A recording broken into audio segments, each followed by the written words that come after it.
Hi,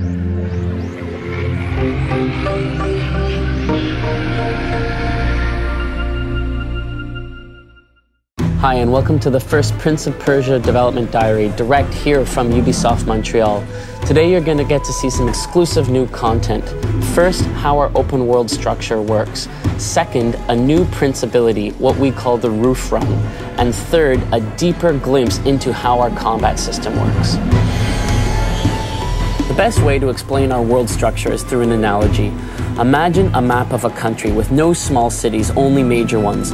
These cities are interconnected with highways. You get to choose how you navigate between the cities. Do you start in city A and then go to B and then C? Or do you start in B and then C and then back to A? It's all up to you. Of course, in order to navigate this world, you'll need to use the Prince's acrobatic abilities. Some of these you're familiar with, the runs, the jumps, the wall runs. Some of them you haven't yet seen. Here to explain an all-new Prince ability is Kevin, our lead game designer.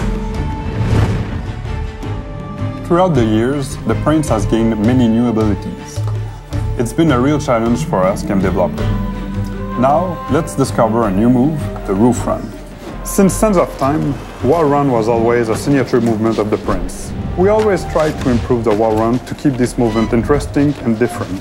For this new Prince of Persia, we are letting the player run on ceilings. He can use the rings to launch himself at greater distance.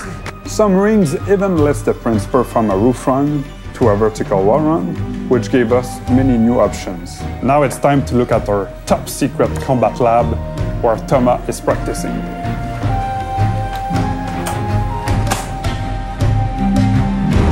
Hello there. We wanted to bring the fight in Prince of Persia to a whole new level, so we designed a whole new system. Our ambition was to add reactivity and strategy that's found in most fighting games. In the conception phase, we used movies like Final Fantasy Advent Children or even games like Soul Calibur as our main source of inspiration while designing our combat system. Our main objective was to use camera, sound, and visual effects to support and present a fight experience that could rival scenes found in cinema. Now let's go check out Dave and animation. Animations have always been a fundamental part of the Prince of Persia universe. And now with our new engine, we're able to push these animations further than ever before. So in combat, you have the Prince Sword attack button, which is like the normal stance, the arrow for attack button, so that's where she comes in and does her bit, the claw gauntlet button, which is your lift stance, and the acrobatic action button, which is your jump stance. With those 4 buttons, you can build up some incredible combos, just like in fighting games, by switching in between these stances. If you're skilled, you'll push the 10+ combo requirements to access the aerial stance and the throw stance and teach your enemy who's the boss. So Andrew is the guy responsible for writing this new installment of the Prince of Persia, and he's going to explain to you a little bit more about the bosses and about the sound design that's gone into making this game. For a new Prince of Persia, we obviously needed some new enemies. All of the enemies in this game stem from Ahriman, who's the dark god of corruption. There are the corrupted, who are Ahriman's lords, and also Ahriman's soldiers. Each of the characters is brought to life by the voice actors who've recorded thousands of different lines.